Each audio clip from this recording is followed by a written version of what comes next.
Hi everyone, I'm Isabel. I'm president of the CCE. We have our speaker here, Brenda, and she is gonna tell us about her experience, and she's gonna show us a presentation that she has.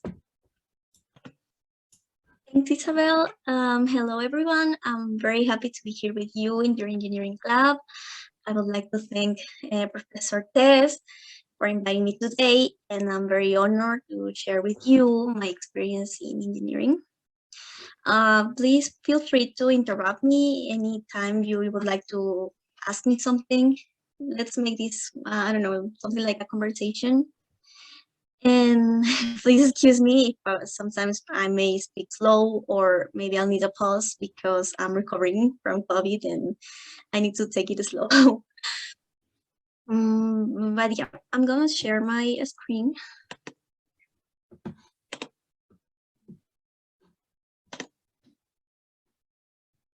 All right.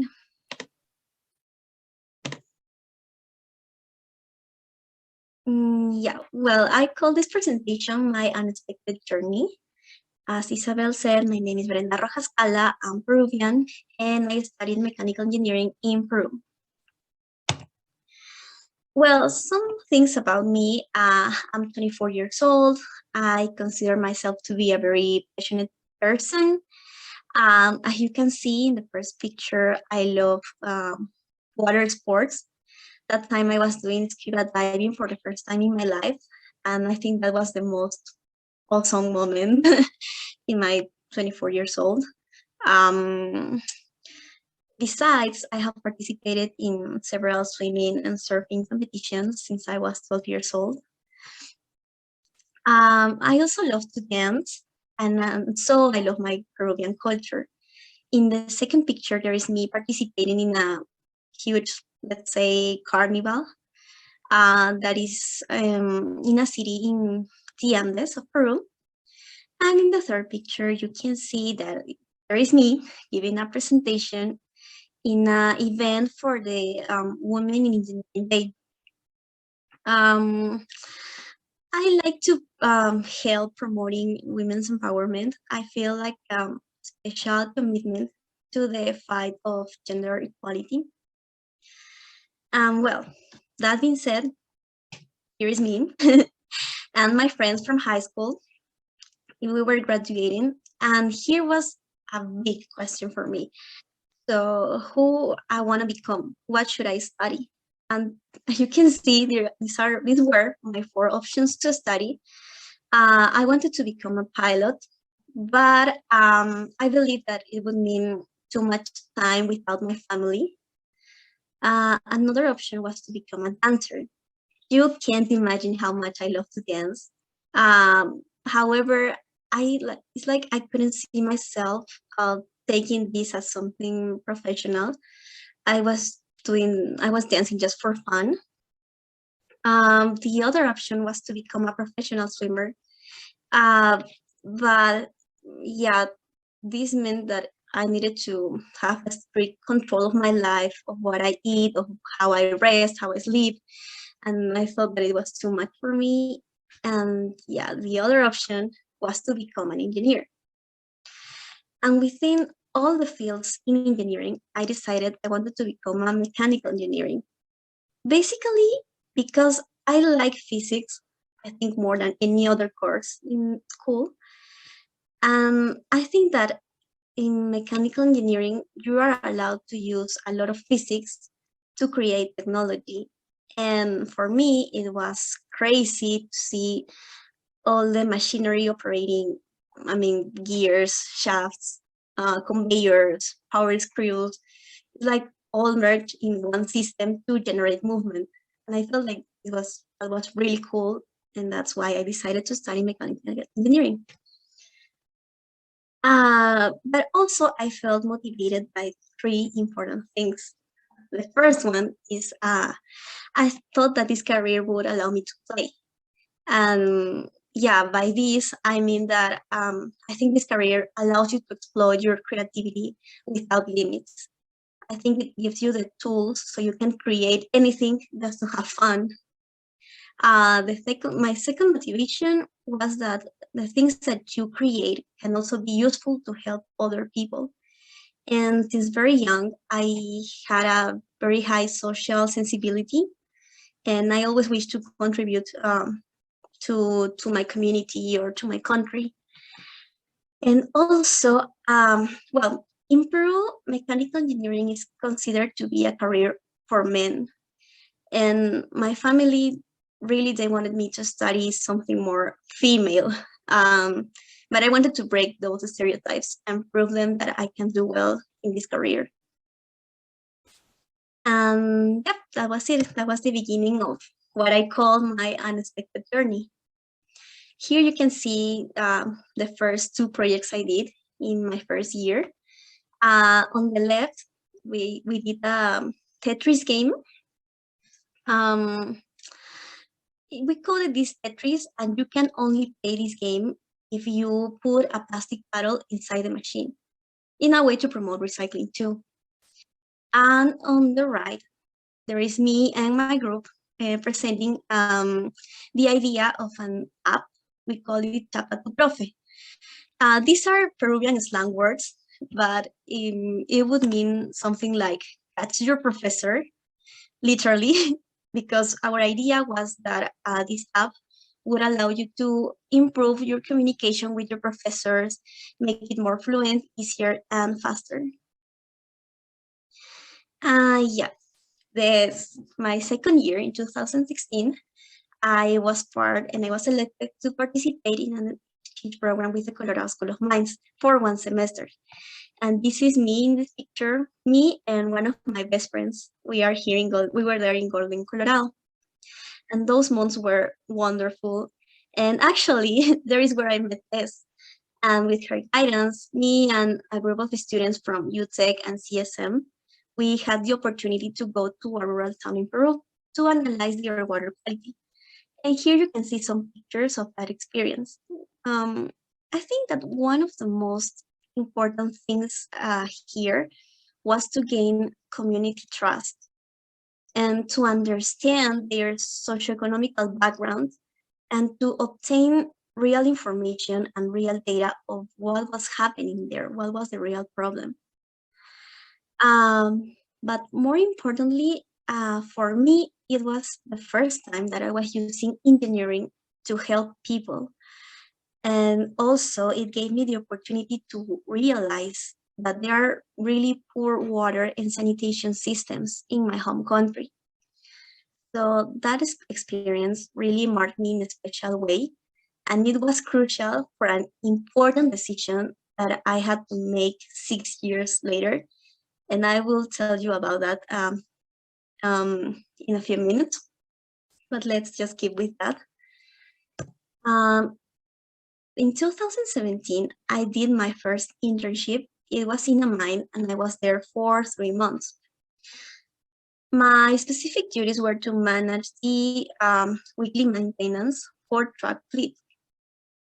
I had to coordinate the repair work with the mechanics, generate the purchases of minor parts, and also to negotiate repair services with third parties. This was actually a very important experience for me because it made me realize two very important things. So the first one is that I don't like mines at all. I know it is considered to be a field where a mechanical engineer will make a lot of money, at least in Peru, but I felt like I didn't belong there. But the second thing that I realized here is that people tend to doubt about your abilities, especially if you're a young female engineer. And it was hard, but little by little, I gained their respect and their trust as a professional. But still, I thought that it was unfair. And I realized that inequality causes minority groups to strive more than other students. So that is why my friend and I, we decided to make a difference And we founded Society of Women Engineers at UTEC to encourage women's empowerment. We organized several workshops to enhance their technical and soft skills. We really put a special effort into conveying our message on campus and to identify their needs in order to arrange our schedule of activities. This is me, this is my friend Steffi, and we created this group at UTEC. And some months later, a group of students, we were from SWE, we wanted to boost environmental conscience. And because I had the previous experience of creating SWE, I decided to create the second group we called Eco Pandas to promote zero waste on campus. And we also helped lots of freshman students to get financial support for their environmental projects. And this is us working. We were building some camps to promote recycling here. In 2018, I applied to the REPU program. REPU is a research experience for Peruvian undergraduates. And I was selected to become part of the physics branch. And because of this program, I could do my second internship at the UC San Diego. And it was really crazy because I was assigned into this lab that performed fusion energy experiments. And this was totally challenging because that was new for me. I have little knowledge in that field.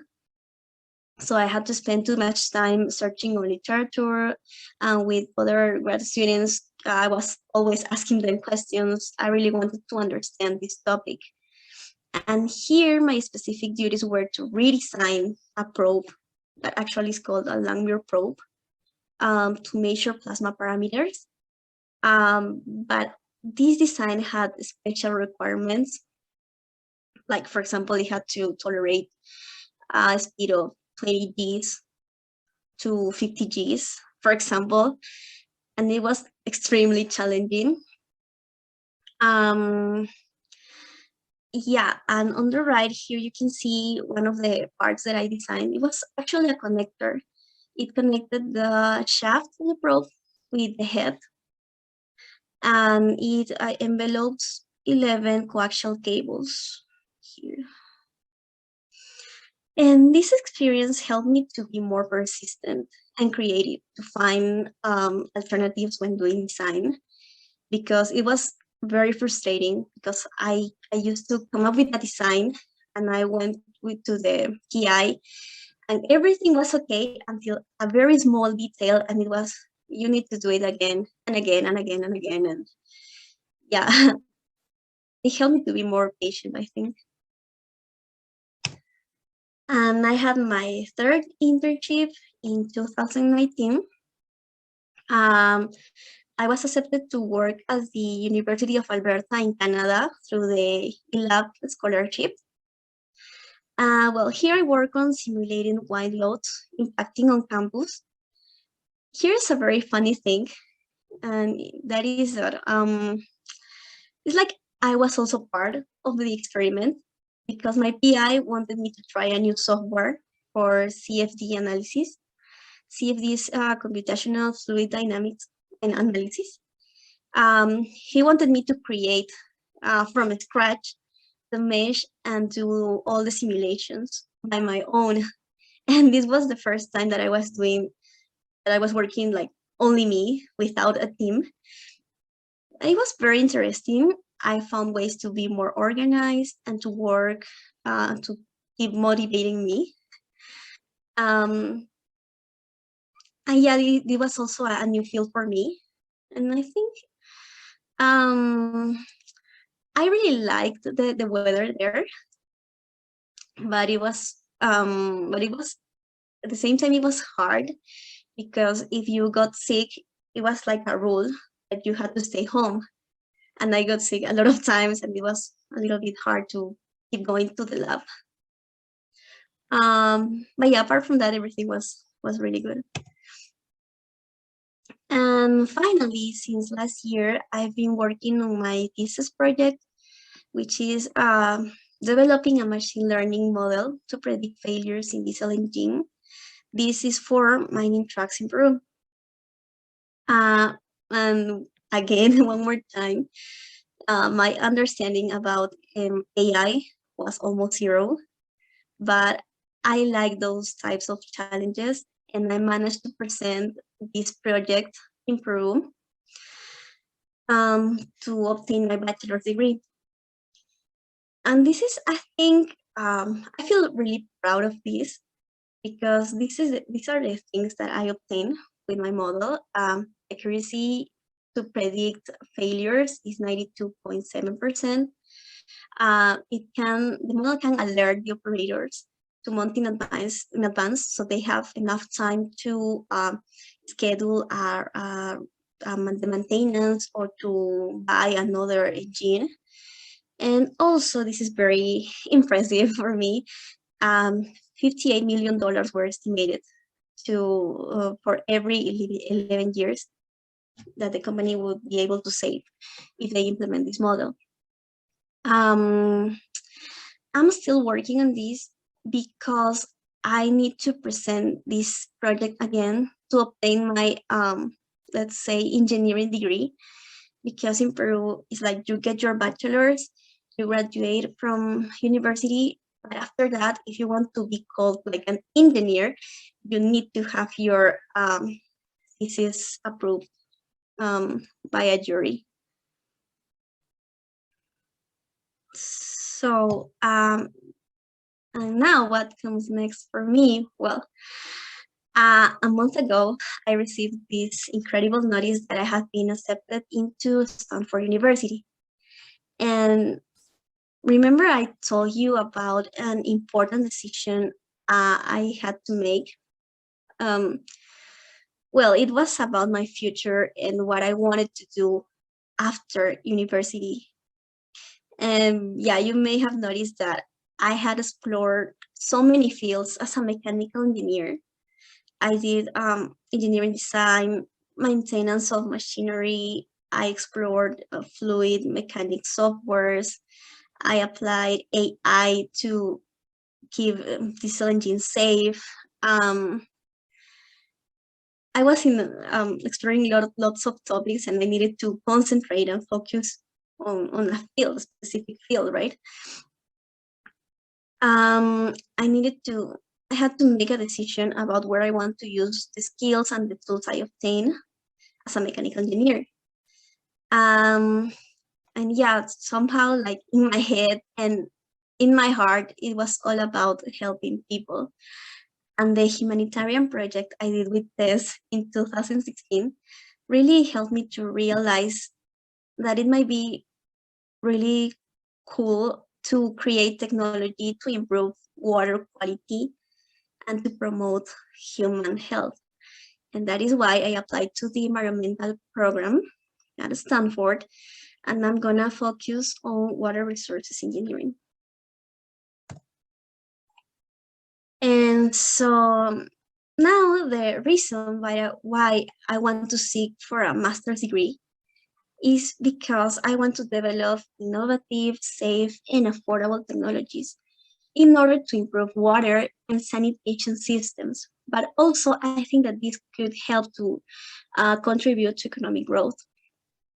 And for this specific goal, let's say, my motivation is that in the long term, I want to return to Peru. I want to promote water sustainability there, and I want to help to have a correct stewardship of water and try to make it universally accessible for everyone in my home country. And yeah, that is my motivation now.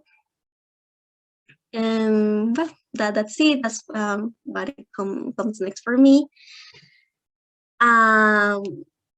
And I would like to share with you guys what I've learned through these years, because I think I discovered important things. For example, an important thing is that you have to value diversity a lot. People from different backgrounds really enrich a team, and all together you can solve very complex problems if you see it from different perspectives. Also, engineering is very broad, and don't be afraid to try different fields like I did in the beginning, and just play and have fun and discover what you really, really like. Be persistent. I think the ideal solution will not come in the first attempt. You're going to need to try and try and try and try and try and try until you come up with the ideal solution for a problem. Luck only exists for those who look for the opportunities. Particularly, it was very important for me to realize this, because sometimes I have this imposter syndrome that is like you think all the things you obtain are just because of you were lucky. But I realized that even if that was true, I had to look for the opportunities. I was searching. I was not laying on my bed just waiting for the opportunities. I was looking for them. I think it's very important to have a balance in your life. Give yourself time to relax, chill, do other things you like. But please be organized and plan your homeworks, your study plan. Yeah, don't leave all the things for the very end.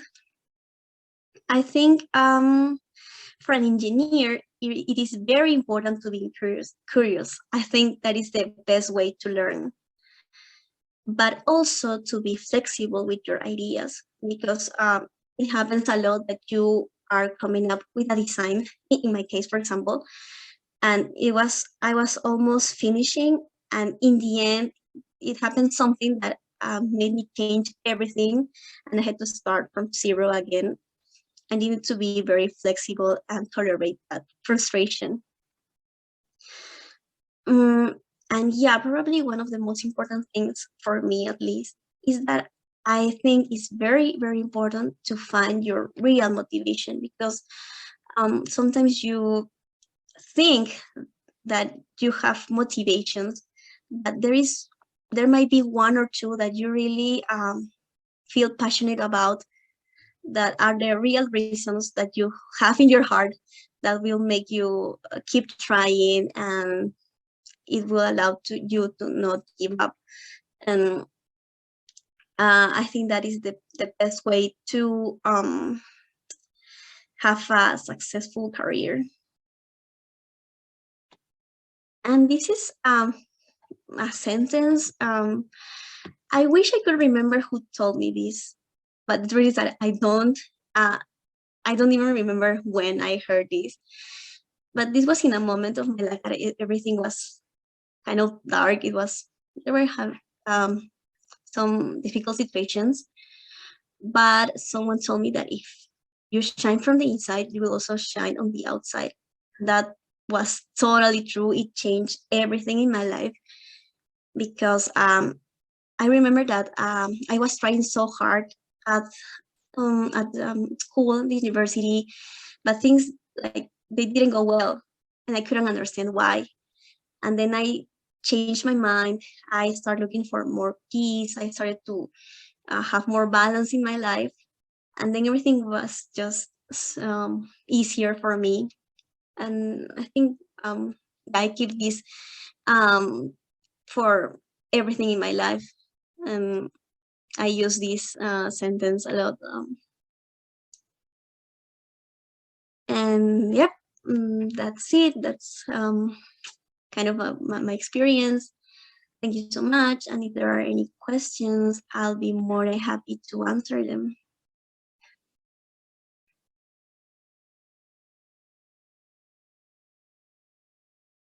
Yeah, I just wanted to say that we really appreciate you coming here and sharing your story. It's so cool. And I mean, we've actually been working to get a SWE chapter up at our school now, but the problem with the community college is that like Isabel, she was on the team to start it up with me, and the Mhm. process has been really slow. And now she's transferring and leaving, so it's like I gotta start from scratch. But we'll get there. We'll get there someday. Yeah, it might be kind of hard to create a new organization, but it's worth it, I think. Do you have any tips for us in creating SWE? I think the students, you need to like have a really strong team that have the same commitment with the group, and that are responsible, and each of them has to have a specific duty. Yeah, and keep pushing, because sometimes it is hard. I remember at UTech, we went to a meeting with UTech authorities, and it was like, in the beginning they don't pay much attention, and it was a waste of time. We had to be there and keep going and going and going, and in the end we said, well, yeah, okay, you can start. Ooh, yeah. All right. Mhm. Well, then, any of you here that are not transferring, you can join us and help us out. Help us start a Society of Women Engineers chapter, and it's for everyone. Everyone can be a part of it. Yeah, that's true. Actually, we began just female students, but by the third year, we began recruiting male students. We call them he for SWE. And it was really cool. They were making activities. We have one of the boys was a coordinator of that group, and it was really fun. Awesome. Yeah. All right, JP, I'm looking at you because you were at the Women in Engineering conference, so you can be our he for SWE. Isabel, what were you gonna say? You should totally say that. We should totally steal that name. Yeah. Excellent. I got a question. I'm also a mechanical engineer, and actually the same age as you. And I just wanted to know, like, how do you manage the work and like life balance? Because like I feel like that's one of my hardest things. Yeah.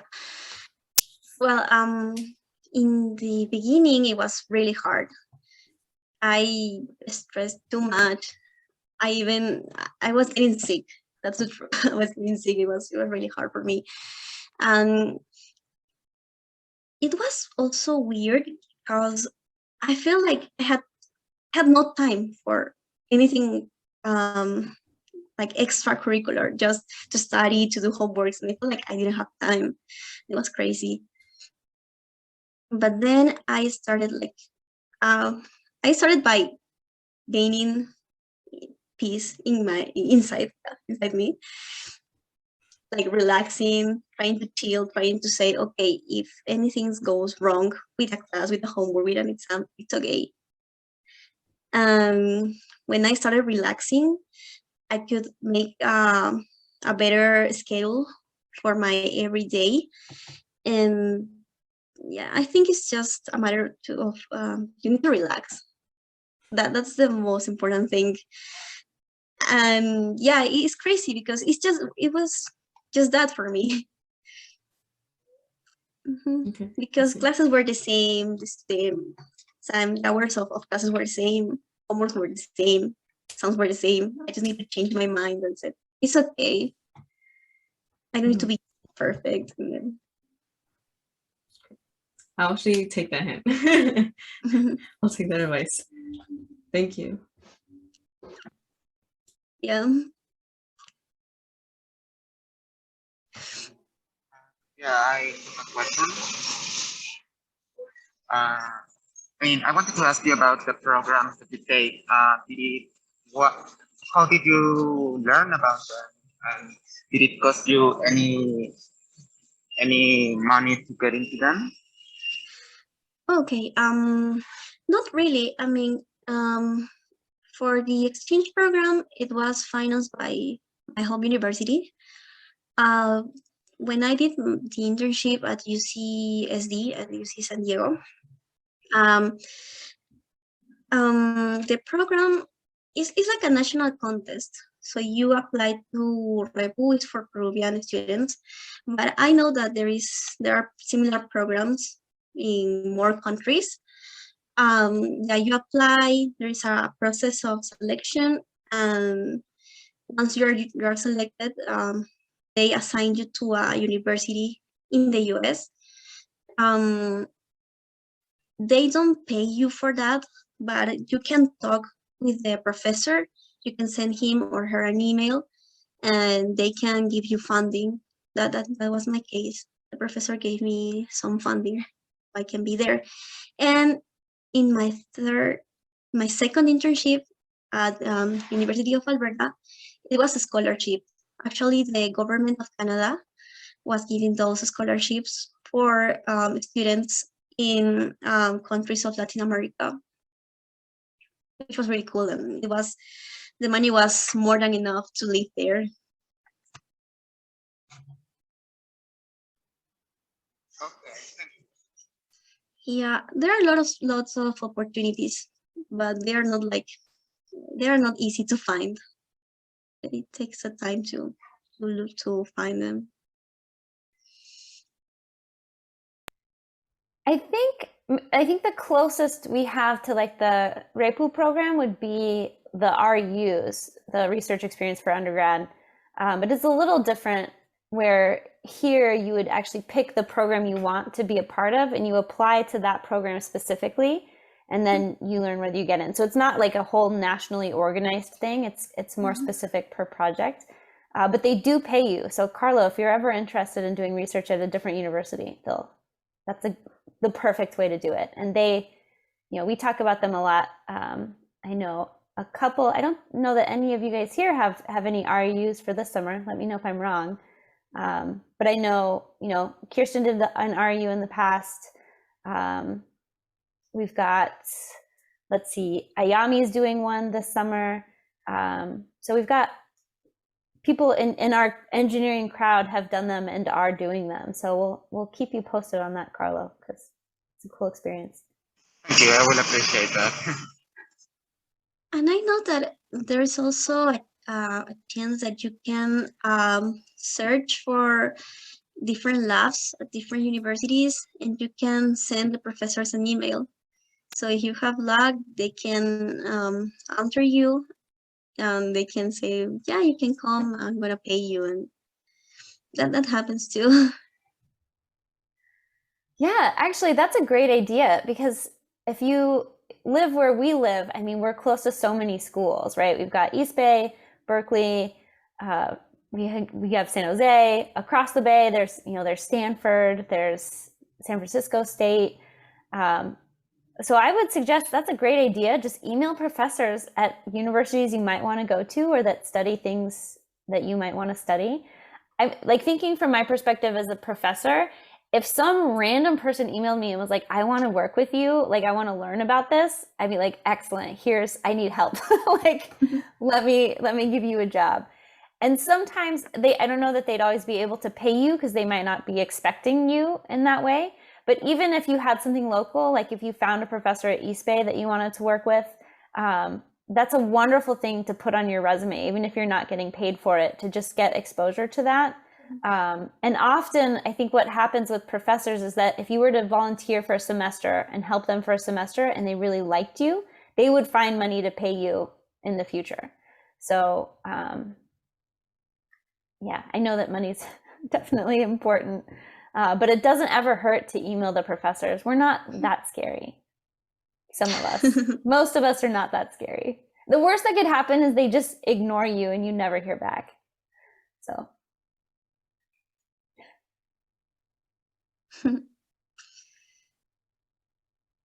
Yeah, well, I don't know if you are used to this here in the US, but in Peru, a lot of students create like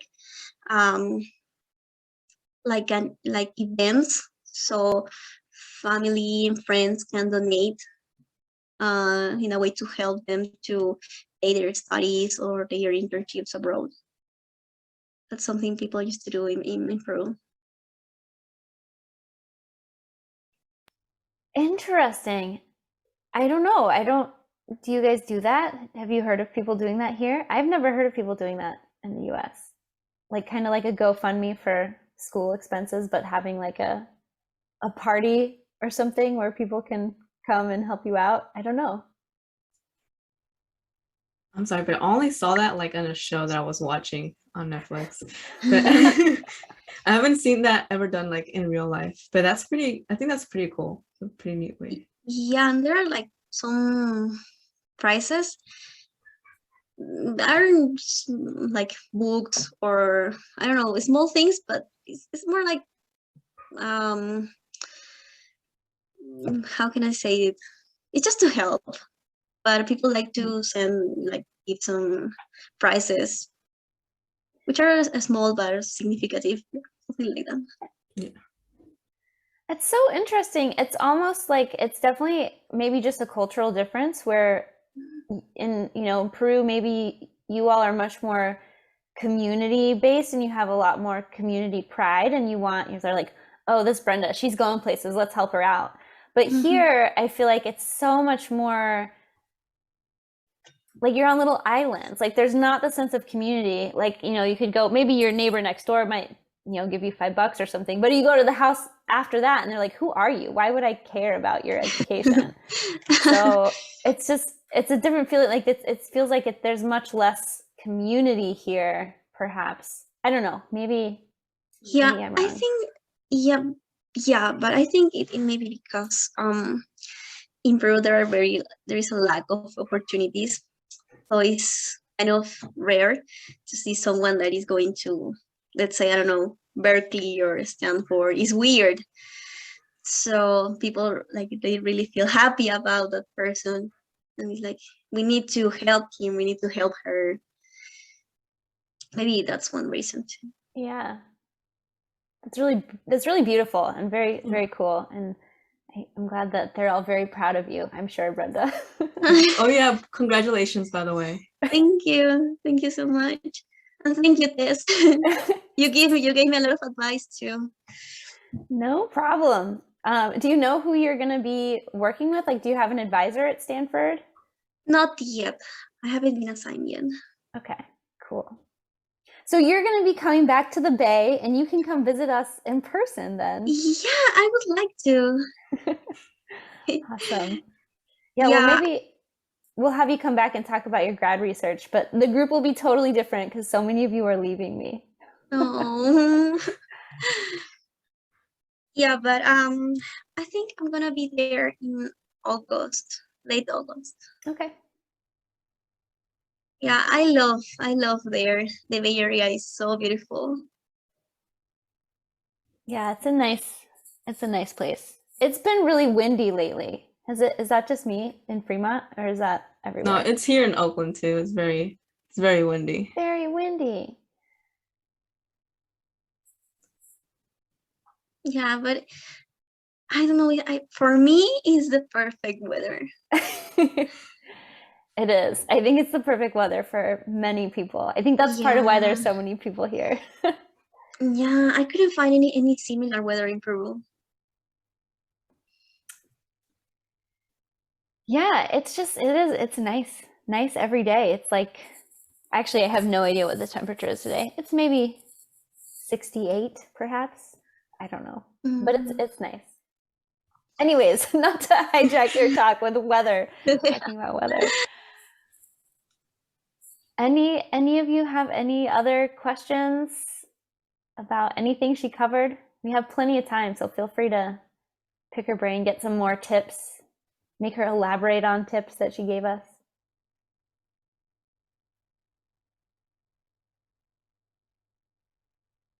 So I believe everyone here is studying engineering, right? Like what careers do you study? Like I know Isabel is mechanical engineering, but the rest, like in which engineering are they?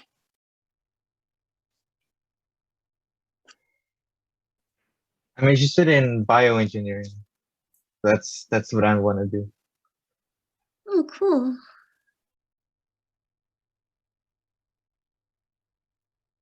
We got in the chat, Jeff says that it's very windy and that he's also mechanical. Jonathan is aerospace. Edwin, thanks for coming. Have you decided what kind of engineer you want to be?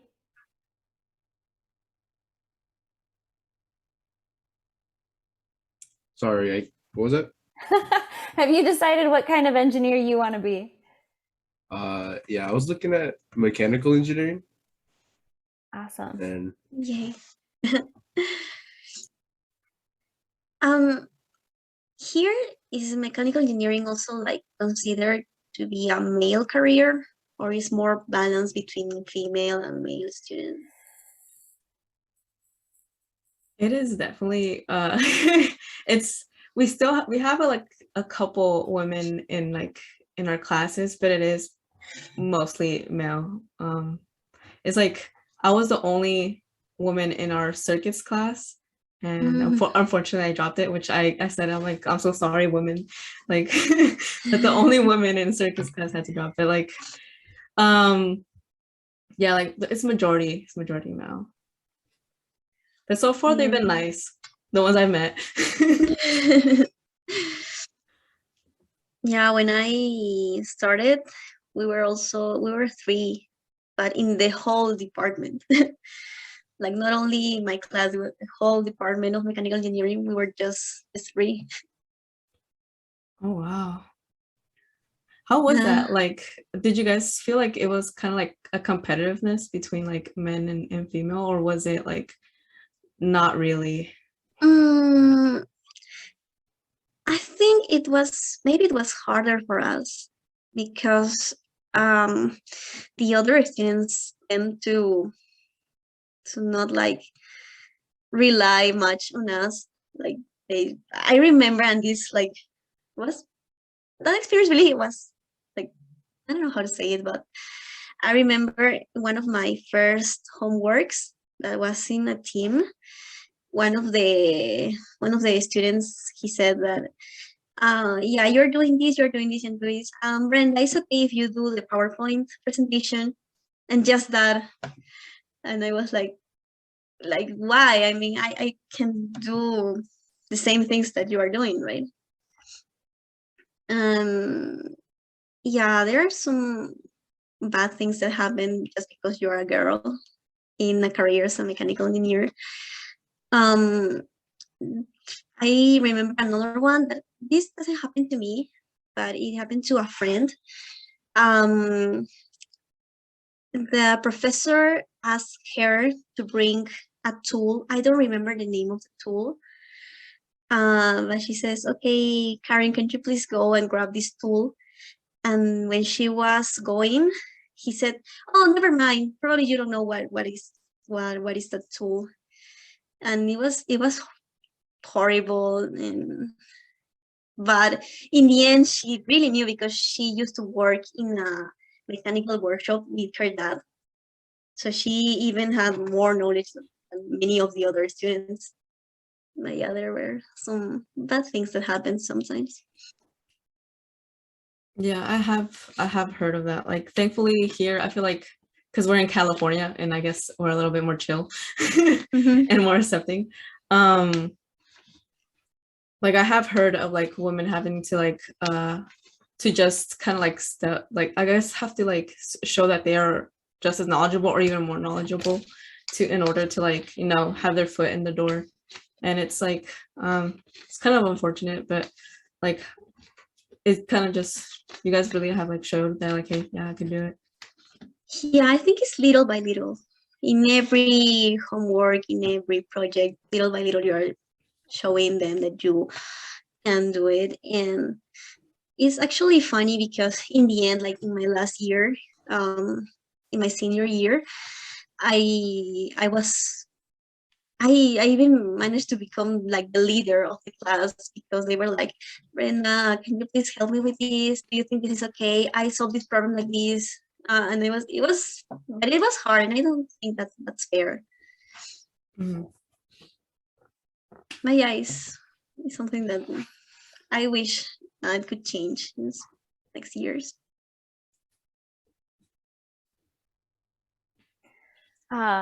We also, Carlo just left, but he was computer science. And then, oh, he's coming back. Felipe, you are in fine art, painting and drawing. That's amazing. You should think about taking Engineering 22, which is our 3D solid modeling class, which is basically, it's the art class for engineers. But I just wanted to keep speaking on this point. And something that you said, Isabel, when you said that you had, you dropped the class and then you felt bad because you were the only woman in the class.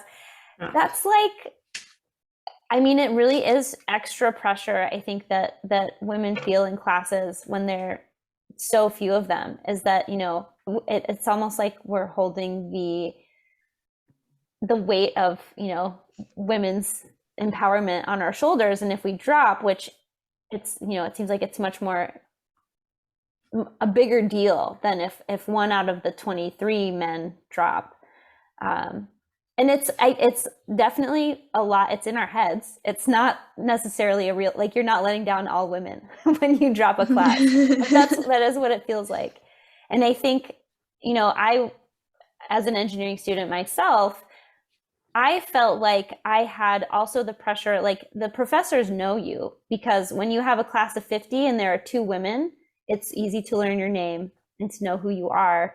And then that can be good or bad, you know? And so it's just extra pressure in that way as well. But it is changing. I do think, I mean, we're at, for Chabot, we're not doing great. We're only at, I think, 20% women in our engineering program. And I don't know why. I've talked to a lot of people about this, and we have a lot of ideas for how to improve that. But I think that I was going to ask Brenda, do you have any desire to eventually become a professor? Because there you can sort of plant these seeds and you can give encouragement to these women from that perspective. Well, yes. I thought about that. I wish, well, first I need to keep on the remain in academia. Like, after my master's, I need to obtain my PhD. But yeah, I'm thinking about it. I think I would like it. Maybe try to mentor other students, or trying to share my experience with them in a way so they can feel like, if I can do it, you can do it. But yeah, now it's like fun to remember all those things, but in that moment it was kind of hard. And as you were saying, professors, they do really remember your name, and it happened. Yeah, it can be good and it can also be bad. I remember one professor in my class of design 1. We were like 30 students, and I was the only girl. And every time, I don't know, something happened, he was like, Brenda, what's the result of this problem? Yeah, and 10 minutes later, Brenda, did you solve this? Brenda, and then I was like, Brenda. And I was going crazy. And I was really feeling a lot of anxiety. But that was the first half of the class. The second half, I was used to it, and I was ready. I had all the answers, and that professor is this, that professor, yes, professor, no, professor. I was ready, and in the end, I think it was one of my favorite class from the whole university. So I really love that course. Definitely kept you on your toes. Yeah. Would you, I mean, I'm sure it's possible, would you recommend any of our students to transfer to UTech to finish out their engineering degree at UTech? Oh, yeah, sure, definitely. I mean, it will be a great experience to study in Peru. talking about just the outside of university is in front of the beach. So it's a beautiful view you have there. But also it gives you a lots of opportunities to go abroad. Also lots of professors from international universities come to UTech. And I think I'm not 100% sure, but I believe that the classes they offer, the syllables are very similar to the MIT syllables. They are making like I don't know, and like a something. They are making something like to have a partnership with the MIT. Yeah, it seemed like a very good school. And I know when your group came to Colorado, you were all, very, very prepared, if not ahead of the classmates that would be at your same Oh, level in Colorado. So yeah, actually, we were four students from UTech. One of them, Ricardo, now is studying his PhD at Oxford University. Steffi, she was at Purdue University. Now she's working here in the United States. I think the other one, Jairo, he has been accepted into a master's program. I can't remember the name, but it was a really good university. So I think UTech is a really good place to study. But the most important thing, I think, it gives you opportunities to grow. Yeah. I guess same question, but for Colorado School of Mines or UC San Diego, do you have any insights on what you would recommend for students wanting to go to either of those places, or how would you tell students that they should consider them? I think both of them are really good universities. The difference for me is that at UCSD, I was working. I was in an internship. I was not taking classes, but the environment there, the people, there are people from different countries, different backgrounds, and they give a lot of value to interdisciplinary teams. So you learn a lot from how to solve a problem if you see it from different perspectives. Yeah, there's a lot of diversity at UCSD. And at Colorado School of Mines, what I like the most is that the projects were really focused on the, let's say, the user. When we were designing projects, everything was focused on the user. And that was one of the most important things that I learned, I think, there. But also, professors were very open to help you anytime you need it. And yeah, all of them were very flexible with their schedules too. They were always ready to help you. And yeah, I think that's one of the things I remember the most of CS.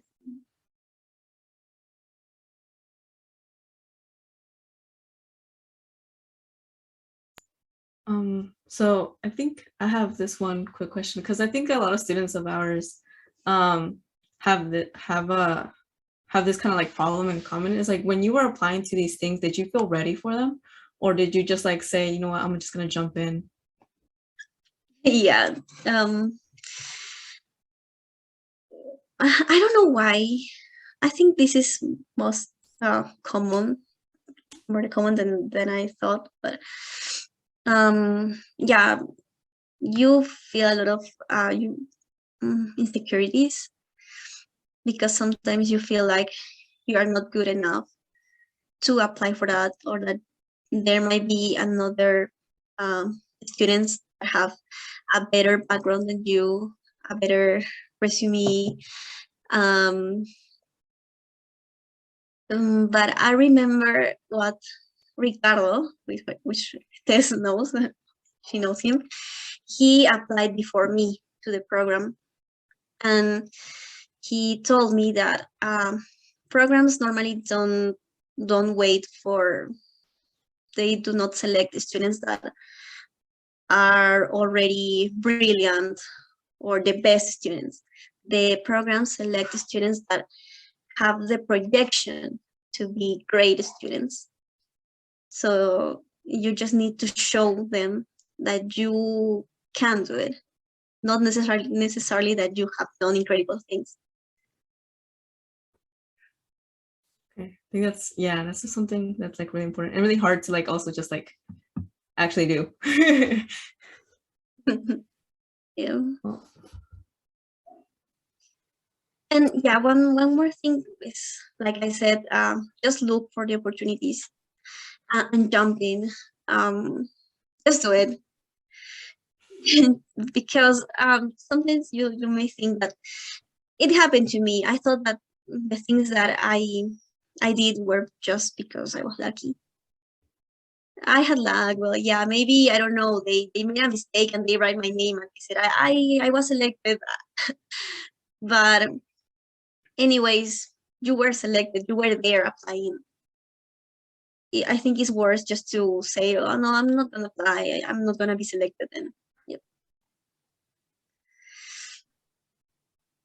well, thank you so much for that advice. Okay, I think we only have like, does anyone else here want to pop like a last minute question?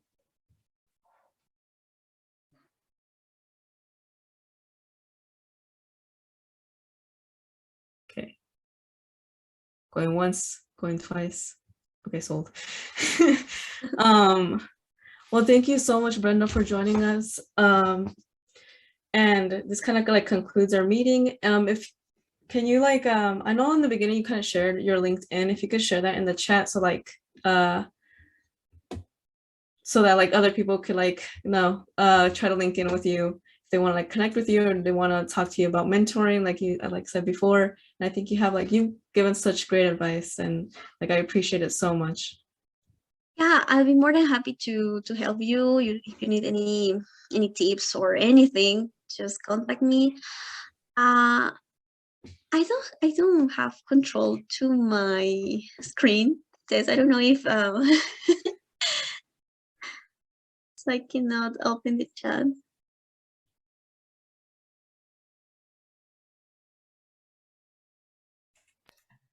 I also don't know what's up with that.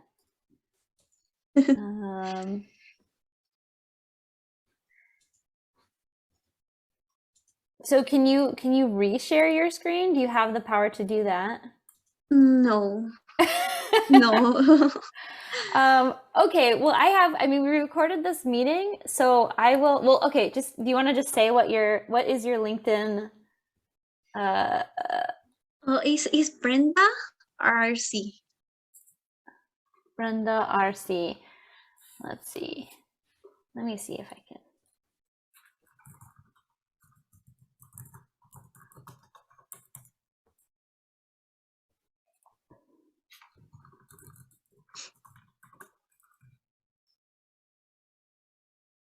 Or yeah, you can also email me if you want. If any of you guys want to, I don't know, ask me something or any tips, maybe when you're applying to grad school, I don't know, if you need any advice, just feel free to contact me and I'll reply to you. Okay, well, thank you so much. Professor, did you get it? Or I like, got should it. I got okay. it. It was like I don't want you to just have it right there and it's like I close it. All right, well, there's the LinkedIn. And thank you again so much and for joining us. I hope we can have you again and you can tell us about your experience in going into your master's. Yeah, thank you. I'm very happy. I was very happy to meet you. And yeah, sure, let's hope I can go and meet you in person. It will be awesome. Great. All right, guys, thank you so much for coming. And I have to go to class now, and Dr. Weathers has to teach. Wait, no.